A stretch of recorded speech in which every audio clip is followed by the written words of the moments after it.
Hey everybody, today we are back on the podcast with my business partner, Justina Johnson. Welcome again, Jay. Hello. Now you can welcome me. Oh, hey, welcome Erica Thank to you. our podcast. Thank you so much. Thank you. Today we are talking about goals unlocked, the secret to setting and achieving big goals. This is an exciting topic. We have been wanting to do this episode since early January, I guess. So let's get into it. Did you know people who write down their goals are 42% more likely to achieve them? Yet 83% of people don't set any goals at all. Are you a big goal setter? Now, yes. Before, I think I would keep them all kind of just locked in my head, like I'm going to do this and I'm going to do this.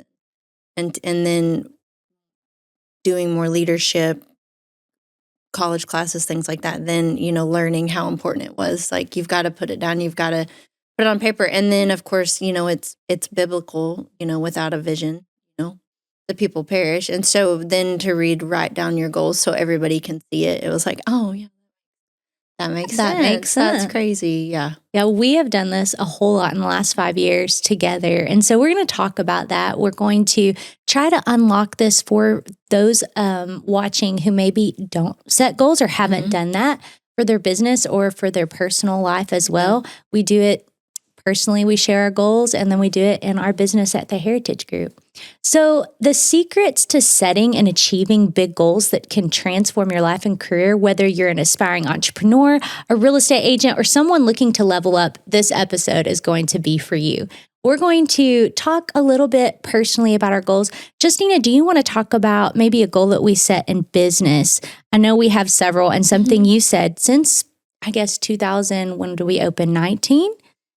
2019, I always forget. This is something we have practiced, and every single year we revisit these goals, and then it's something we've implemented to our team as well. So why don't you share a little bit about what that has looked like over the years for us? Yeah, for us, one thing that we have seen is that certain goals come during certain seasons of where we're at in our business. And so for one instance, we hit a season, which a lot of real estate companies did during COVID, where business was just booming, home sales just took off. And then once it dwindled down, it was kind of like, oh gosh, what's happening? What do we need to do? And at that time, that's when we really felt strongly that God was telling us, I need you to get your foundation set to be ready for the next step. And so for us, it was, what does that look like? And so for that year, the goal was, we're going to develop and implement a really strong training system for all of our agents. And so that entire year was focused on writing training modules in what we called the HG intensive that our new agents and all of our team goes through, that walks them through scenarios of the real estate process and all of that. And so we started with that. We achieved that goal that year. And then what we saw after that was just a steady influx of agents that we were recruiting and that were coming in. And it was very apparent it was because a lot of them would come to us after coming, being at another company or somewhere else. And they'd say, what I'm lacking is this. And we were like, well, actually, we have that. And we've already got the system implemented. And they knew when they started with us, they could come right in and learn something. And so it was a very successful time for us. Looking back, it was like, okay, that's what you were asking. That's what you were showing us, Lord. And thank goodness that we did it, because it prepared us for the next season. Absolutely. That's so true. And it's cool. Something we've talked about together often is, we want to be very specific about our goals, but then we want to be flexible in our approach of those goals. And, part of owning a business is really testing that out. What works, what doesn't work. Right. There have been some things that we have tested out and we're like, this isn't the best. This isn't the best. But there have been things that, just like the HG intensive, what our first intention for the intensive looked like is a little bit different, and how we utilize it now. Absolutely. So that's something I think that when you're setting goals, just being flexible in your approach, but then also realizing that your goals are going to change. That's something that's going to happen as a business owner. And so, I think that's a great recap. Is there a personal goal that you have set that you have recently achieved, Jay? about that. One of the ones we talk about often is just having some quiet time. Oh, yes. I know you and I both, that's a big goal every single year, and it seems like we revisit it often. Yeah. I think we do really good staying steady in like quiet time, and then I think Christmas break wrecks that. That's so true. You know, because those last few weeks in December, you're like, it's December 35th is what it feels like, and your kids are still home, and all of those things. And then you come into January too, and for us this year, we've had snow days and everything else. So to really intentionally get back into that, so I've been slowly working to a much earlier wake up time, which today I failed miserably at. But I've been consistently trying to get to the 5 a.m. So like I'm normally at like a 5:25 so I can have quiet time and then get ready. This morning was more like a 6:20. I'm proud of you for getting time, but I feel like for me, getting up at 6, that's about as early as I've gotten to. Cody's like a 4 a.m.er, so I feel like I hear him get up and then I go back to bed. Well, one of the things that I was interested in when studying for this podcast was only 3% of people have written goals, and that small group is often the most successful. Yeah. And why is that? It provides clarity and focus to your goals. And isn't this interesting from our perspective? We see that in the agents. Oh, yeah. Don't we? I mean, you can almost pick out pretty early on who is going to be successful in the year. Yeah. Absolutely. There's this thing with any business, not even just real estate agents but you can have all of these really great intentions and these really, really big goals that you're like, I'm going to hit these. But until you write them down, where when you sit down and you have time to intentionally work on those goals, then you really don't know what to focus on. So the biggest thing is to make your goals, write them down, and then work backwards from them. So what does that look like? What does it look like for me to achieve this goal? How do I break this down? And then how do I break this down into daily goals? And how do I work it into my normal schedule? You know, if you're a mom, or if maybe it's not your full-time job, you've got another job, you've got to put those goals in front of you on paper and then work backwards so that it's something that's achievable and attainable. Otherwise, you're going to feel like you're wandering aimlessly through all of it. That's so true. And one of the things we do as a team and as leadership at Heritage Group is we bring in our agents on our team one by one, and we discuss goals. And the more that we grow, the more time that takes at the beginning of the year. We have to schedule it out, and it's an hourly time block. But we have seen so much success with that, because that's kind of for us, it's FaceTime with our agents that we can say to them, because one of our goals as leaders is to know their goals, right? And to be able to help them achieve that. And so how can we come alongside you this year? What are your goals? Right. You know, if that's a number, if that's, and let's just talk about that for a second. In real estate, what are some goals that agents usually start with? What would you recommend whenever you're writing that list for your business? Well, I would say, first and foremost, like a sales number is a good thing, but it can't be the only thing that you're focusing on when you're developing your goals for as a real estate agent or a real estate broker. Like, have that number. If it's 5 million, 7 million, whatever, that's a great thing. But you've got to have other ways to measure your business, or you'll be really frustrated, because there are going to be months or days that maybe you don't get things under contract, you don't have listings coming, and so that can be almost overwhelming, that you don't feel like you are even reaching your goals. So you need to set other goals, and that needs to be, I'm going to build my personal database by this many people. I'm going to add this many more contacts into my database. I'm going to send this many note cards to people, or I'm going to schedule this many coffees, or just those type of things. If you can intentionally set those goals, then at the end of every month, when you're looking at it, you're like, okay, I did a lot of things that helped me reach that goal. Because with real estate, that number's a great thing. And there's a select few agents that can set a $7 million goal and hit it, or something like that. But for the majority of the agents, it's really about, it's plowing the field first. Yeah. It's setting, it's it's planting the seeds, it's doing all of those things, and then watching that come. And a lot of that comes with relationship building. Because I think, to me personally, one of the ickiest things about real estate is when somebody says you're in sales, and it's like, yes, but no. If you look at real estate and you focus just as numbers, and we had that in an interview a long time ago, where somebody sat down and just said, hey, if I can get him in my car and drive him around for 2 weeks, I'll get him under contract. Yeah. And I'm like, yes, but was it the right house for them? Right. Was it where they needed to be for their family? Was it the best decision for them? Or did you pressure them into doing something that they didn't really want to do, or, in hindsight, wasn't the best thing? And so, in my opinion, if you take the focus off sales, and it's more about the people, and it's more about helping those people achieve their goals, then their goal becomes your goal. That's good. You focus on, okay, here's what we need to do to make that happen. And then at the end of that transaction, you did the right thing, and we're not having that conversation with somebody, or they're not having that conversation with another real estate agent 2 or 3 years from now saying, I worked with so-and-so, but I really felt like they didn't listen to me. I felt like they pressured me in. They were kind of tired of showing me houses, and they pressured me into buying this. And it really wasn't the best thing for my family. It keeps you from being in a position like that. That's good. And it also, with that, it creates that repeat business. Yes. Which is something, that trust. Something that I've seen successful real estate agents, normally they have very loyal clients. And why is that? Why and how do you get that loyal client base?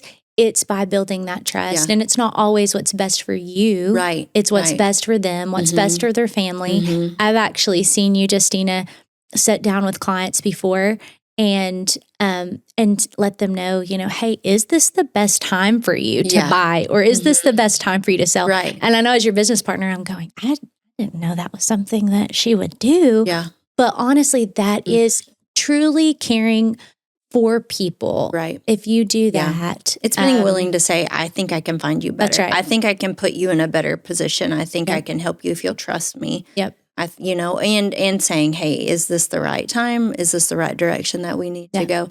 I understand you can afford this house. And actually, I had a broker that I worked under years ago, and he said that. He said he was always very careful with like a younger couple that would want to go, like maybe they both graduated college, they both are on salaries now, and they're going to set their house price based off of both their incomes. And he was like, I really think if you can talk to your clients about, hey, what if we set your pricing off of one income? He said it really it puts you in a position that if somebody were to lose their job, that you can afford this off of one income. And also, he's like, things change. As your family grows or things, you want to be able to make those decisions. One of us wants to pull back. One of us wants to be home more. We want to be able to do these things. And he said, it's our job to say that. And for him, he was very successful. He sold a lot. And so to hear him say, like, it's not about if they say my max is here, we're going for this. It's sitting down going, well, hold on. Are you gonna want to still be at that max, 2 to 3 years from now? My parents, my dad, and my mom both told me often, don't feel the pressure of having to be, anywhere close to where we're at as a young married couple, and save up, get ahead was something they always told me, get ahead. Yeah. And you look at some of the most successful people in business, or, ones that we look at in life, a lot of times you hear they hit that, 40s, 50s or later, kind of thing. But we see it and we're like, they've got it together. That's what I need to shoot right for. Now. Yes, exactly. One of the things this is just free advice, isn't goal setting, but one of the things I notice is, people buying a really nice car pretty early on. And in the real estate world, a car can be, with the high interest rates and things like that, it can be almost as much as a house payment. Not so much anymore. But, I would encourage younger people, think about that. What are your goals? And that's why it's so important, because if you set your goals at the beginning of the year and you truly look at the numbers, look at the metrics, and you say, okay, if we save now, we can be here in this many years or this many days, it keeps you from making rational decisions. It really does. And in my opinion, it keeps, I think sometimes you can almost paralyze yourself in a way of like, is this the right decision? Is this the wrong decision? And almost, you hear a lot where it's like, I wish God would just tell me yes or no. But if you have clear goals set and you feel strongly that this is the vision that God's given me, this is the direction that I'm supposed to go, it makes those decisions so much easier because it's like, is this getting me closer or further away from it? That's really good. Because you're gonna pivot how you get there. You're gonna be able to, look at it and say, okay, this isn't working. Do we need to change the way we're doing this? But the goals ultimately stay the same. So is this getting me closer? Is this pushing me further back? And it makes those decisions so much easier. It makes them less stressful, and it's a much faster decision. Gosh, that's. I have in my notes accountability partners. This is a big one. Yeah. What's cool about our partnership is we kind of have a built-in accountability partner, right? Yeah. Where if it was just you or I on our own, then we wouldn't have that. And so that's been so beneficial because we can bounce things off of each other. We can talk about our goals together, but then we can also say if one of us is making a decision or thinking about something, we can say, hey, I love that idea. But should we wait until a couple months? It's not always a no. It's is this a right now? That's right. Do we need to do this right now or do we need to wait?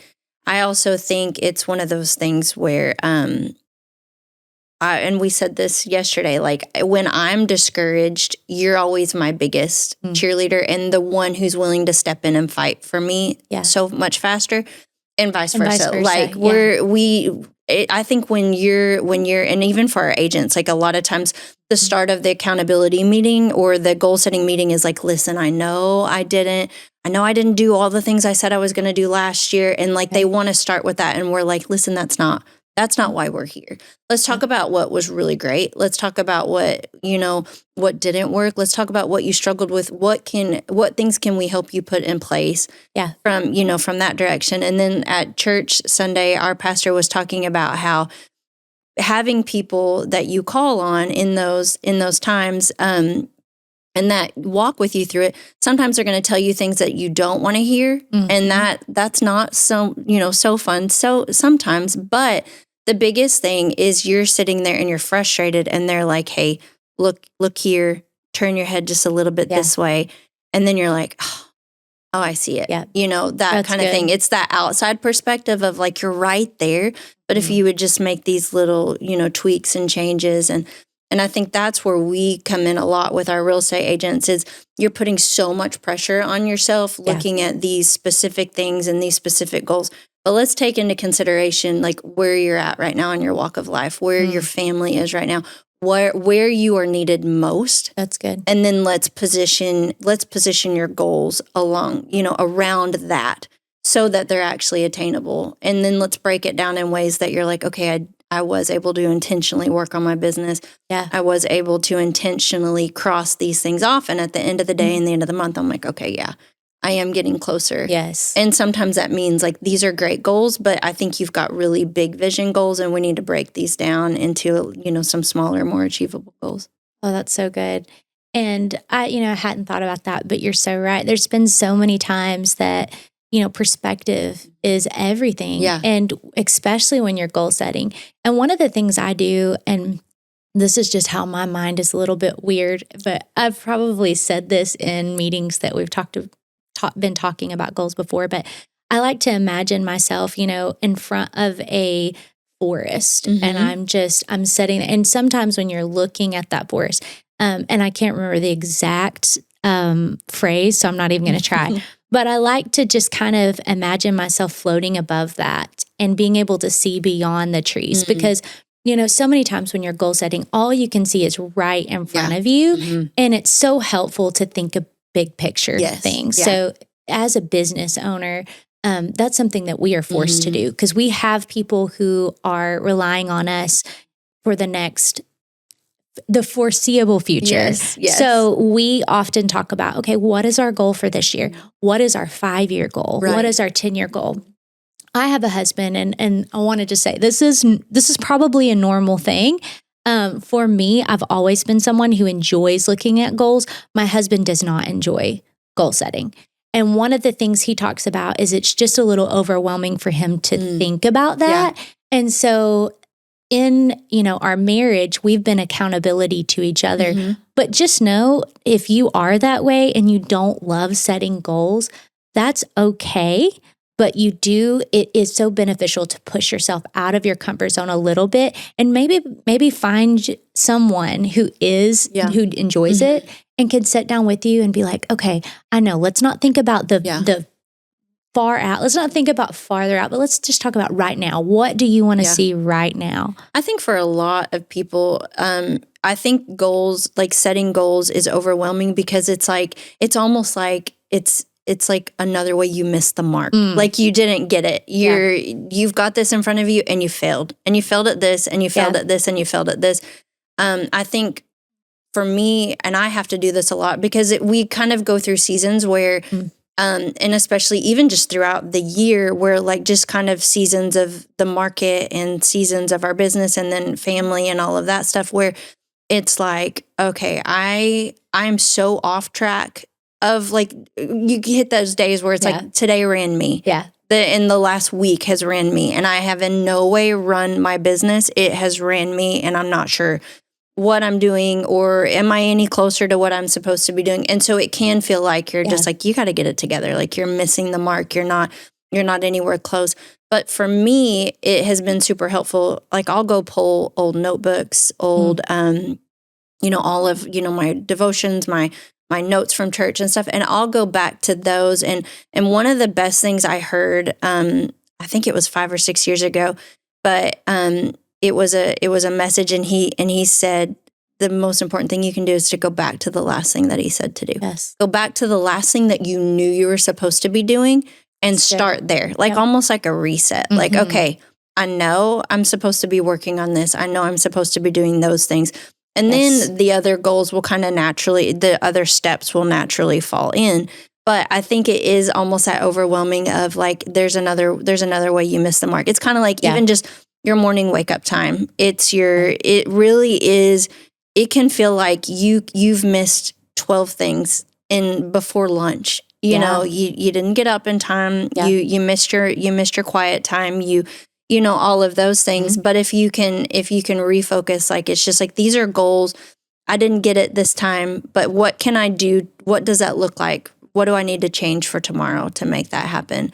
What does it look like? What is somebody being successful in reaching those goals? What does that look like? What decisions do I have to make now to make that happen? Does that mean I turn my phone off at 8:00? Does that mean I'm in bed by, 9:30 or 10? Yeah. Those type of things. If I want to work out, am I setting my stuff out? Is my Bible and my notebook close, or do I even know where it is when I get up in the morning? Those type of things, like setting those goals. If I want, it's like vitamins. Like I have to set them out, or it's not going to happen. And so I've got to walk past them like, oh yes, vitamins. That kind of thing. The discipline and just setting yourself up for success. That's so true. Yeah. And consistency. I think with my personality, that's been something that's the hardest for me is consistency. And I've learned if I just stay consistent, then I will achieve goals. But it's those little decisions. And actually that kind of gets us to a different portion of what I was studying is something called SMART goals. And to define those SMART goals, they are specific, measurable, achievable, relevant, and time-bound. Yeah. And I loved that because we really do have to be specific with certain goals. And you and I have talked about this. We might think about the year as, okay, this year we want to work on the foundations of Heritage Group. We want to, like you talked about earlier, we want really good training so that when our new agents come in, one thing we had talked about is one thing that we want to level up this year is our rookie training. Yeah. We want new agents to come in and feel very equipped. And so that's one of our goals for this year. So that is a specific goal. And then we want to be able to measure that. That's something else I've really worked on is really at the end of the year, being able to look at the metrics. Yeah. What's hard sometimes at the beginning of your business is you really don't know where that's going to be for several years. Mm-hmm. And so it takes a little historical data, and you kind of have to be patient with yourself. Yeah. And then being able to achieve them. I think sometimes, we do set these goals so high that we're probably going to miss it. Yeah. So we need to make sure. Really break it down. Break it down. And one of the things we encourage our agents, set a number. I want to sell 10 houses this year for a new agent. And it's so funny because we have seen agents who come in and they say, man, this is a high goal. But I'm thinking of a specific one right now. And she said, I just want to sell 5 houses. And man, she just sailed right past that. But because she had that goal in mind, she was able to take very specific actions. I'm going to call everybody in my database. Yeah. I'm going to farm this particular area, this neighborhood. I'm going to send out the postcards, all of the things.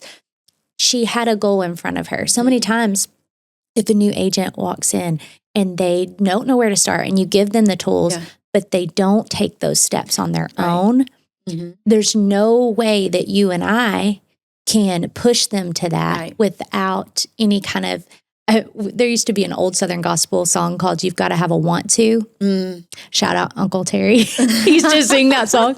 But you got to have a want to. And that's so true. It is very true. It's because I think it is, like you said, this is such a business where 5 or 10 houses is like, that's what I'm going to do. Yeah. I don't have any clients. I don't know anybody. Those are the things we hear. And then they just kind of sit there. And then we try to break it down, like you said, points of contact, reaching out to people, putting yourself out there, all of that stuff in there.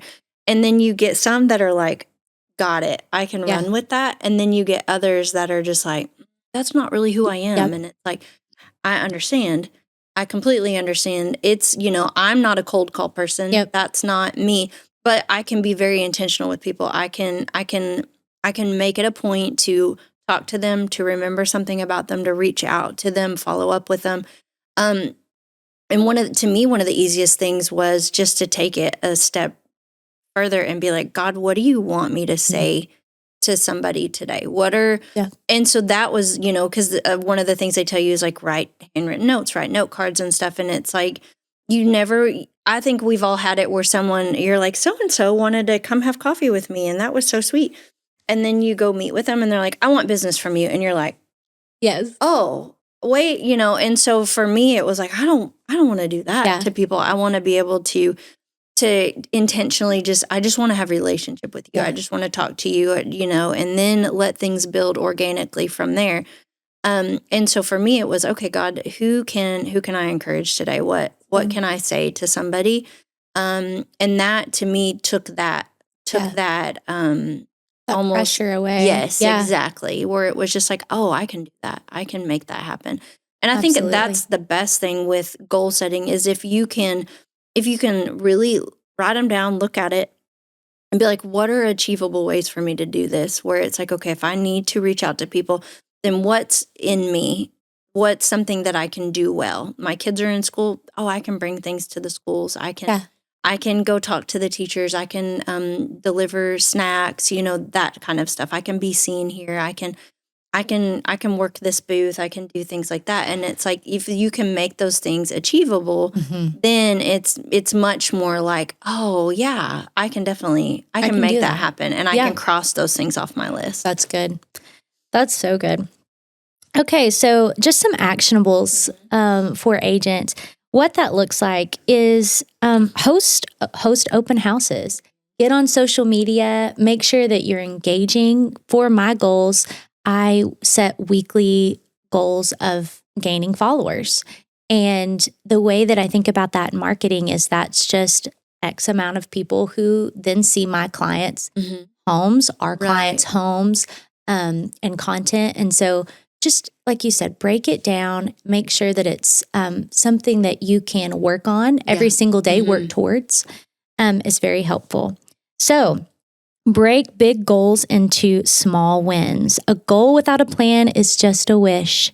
break your goal into smaller, actionable steps and focus on consistent progress. And you've got to celebrate the wins. Got to celebrate the wins. Even if it's just at the end of the week, like I crossed everything off my list this That's week. so true. Like, That's go good. me, kind of thing. And you really have to, otherwise it can feel like you're not seeing. And I think that's where the accountability partners come in. And because we're going to cheer each other on, and we're going to, when you walk in and you're like, I didn't get anything on the list. It's like, well, no, you did. Let's talk about what's worked. Let's talk about those things. Let's focus on that stuff. That's good. Yeah. What would you say to someone who doesn't, because my accountability partner before you, it's Cody or my parents. What if there's people out there who they don't have a specific accountability partner? What would you say to those people? I think you can, in a way, you can be your own accountability partner in those moments when you need that. Yes. You just have to be willing to be real with yourself. And so you've got to say, this was good, this was not so good. Yeah. These are my wins. These are where I, missed the mark. I didn't get there, but now instead of focusing on, okay, I didn't get there, what things can I put in place to help me get there? How can I make that happen? And then one thing I had read was, what if you've got a certain thing in mind that you're like, this is what I'm going for, what does that look like? What does a person like that look like? And I read it, they were more talking about fitness. And so they're like, if a person who's healthy, they'd park at the back of the parking lot. They wouldn't take the elevator. They would, those like those little steps. They wouldn't order Coke. I love. I know, they would, me too. Coke and sweet tea. That's our problem. Yep. But they would order water. They wouldn't, those type things, and start making those decisions. That's good. Break it down in a way where like that. What does a successful person look like? Yeah. Okay, those are the things that I'm going to start doing. That's so good. And one of the things that we have learned is, we've always heard of a business coach. And, this year we've had the opportunity to have one. And we've heard this from so many people. Oh, a business coach has changed my life. Well, we've experienced that now. For sure. I would say invest back into your business, when you have those opportunities. Even if it's just, there's several really great, even real estate coaches and online coaches. And it really just is somebody to hold you accountable that you can talk through it. That's so good. So let's talk about wrapping it up. Pitfalls that can happen. So we've kind of talked through this loosely, but to anticipate pitfalls, setting vague or unrealistic goals, and we've kind of already talked about that. You have to be realistic with your goals. I think there's such a good balance there, because you want to look at what we talked about earlier, big vision goals. Right. And just knowing that we're probably not going to get there for a little bit, but setting those goals to be unrealistic and vague, that's a big one. You really do have to be specific about your goals if you want to get to them. And I think too, sometimes, I know we've seen it, I've seen it personally, like my goals, some of my big vision goals were such big vision goals that it was like, this is what I'm working towards. And then all of a sudden, when it came time, like I'm finally going to achieve that goal. Yeah. I'd step in and God would be like, that's not, this is great, but this is not where this is not what I want for you right now. And it's like, or this is not the direction at all.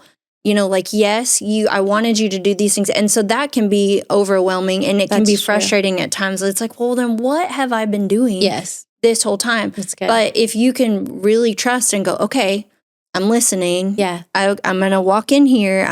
But you're telling me this is not where you want me to be. Okay. So I don't know what that looks like. So I'm just going to keep moving. It can be frustrating in that moment where you're like, I don't know why did I just, because for me, law school was always on the books. I'm going to law school. And then when the time came for that, it was, okay, my kids are little and I'm going to miss being home. But why have I been doing all of these things? But if you will, there is such freedom in trusting. That's good. Then just letting God maneuver and just be like, okay, I'm listening. I'm gonna keep taking steps. But if you're saying don't do that, I'm not gonna do that. I'm gonna wait for the next thing. You will hit that point where God will say, hey, do you remember when you thought you were gonna do this? Yeah. And now look what you're doing. This is what I had for That's you. so like good. and those are the things, like trusting that his vision is so much better. Oh, that's so good. It's going to Yeah. be better. It's going to be bigger. You've just got to trust him that you're going to look back and even in the hard moments too, Yeah. where you're just, I've had a few of those where he's like, hey, do you remember when you couldn't get past this moment? And I'm like, couldn't pay me to go back there. That's so true. And then he's like, yeah, but look how much further you came. So look good. at where I brought you. And Yeah. you're like, oh yeah, you really did. Like, really did. And in those moments, you don't think you're going to get through those things or past those goals or any of that stuff. You're like, there's no way I'm getting to that next step. Mhm. And then all of a sudden you're like 3 steps Yeah. ahead of it. And you're like, oh, that's what you're doing this whole time. That's so good. And for me, motivation is a big thing. Mhm. And just talking about what you just laid out, which is so good. I am someone that seeks out motivation, Mhm. and I do like to be a motivator. Yeah. But man, you have to be careful. And I think that's something we just are a little bit different in the way that we lead the business. Not that it's right or wrong or for everybody, but for us, what we have been called to Mhm. is we are going to motivate, we are going to receive motivation. But ultimately, the person that we are always going to look to for motivation is Yeah. Heavenly Father. Mhm. Because very quickly, if you go to these motivational speakers or, how to get rich in X amount of Right. years or Mhm. days, so many times it completely takes out that, listening to It the does, yeah. Lord factor. And Mhm. that's something we've talked about so Mhm. many times together and with other agents too, and other people that we work with is, ultimately, yes, these are great things, but money is not Yeah. everything. It's more when you start looking at some of really great leaders and some really great coaches, a lot of times what you'll hear them say is like the goal is freedom. And the that's goal good. is freedom so that you can prioritize Yes. what needs to be prioritized. That's right. It means being available for your family. Yep. It means being able to, for one, I was watching, they pulled their kids out and were homeschooling their kids so they could have them with them. Yeah. They could travel with them and those type things. And so Yeah. they were like, our goals, we went hard after our goals, but the goals were so that That's we could really be a good. unit. We could have those moments and stuff. And so I think sometimes you're right. It's like you focus on the money. You focus on we want to sell this much and we want to do this many things. But if you're missing where God's goals, where He wants you to focus right now. And that was for me, like even with law school, I would have missed all of Brody's, preschool and all of those things. And then looking back, I wouldn't have been available for my kids in the ways that I needed to be. And there's no way I would change that now. Like, I'm so thankful that God's like, hey, that's a great big vision, but it might still come, but it's just not right now. And it's like, thank goodness that you helped me keep that focus on. This is your most important thing right now to focus on. These are goals. These are things that are going to come, but it's not right now. That's so good.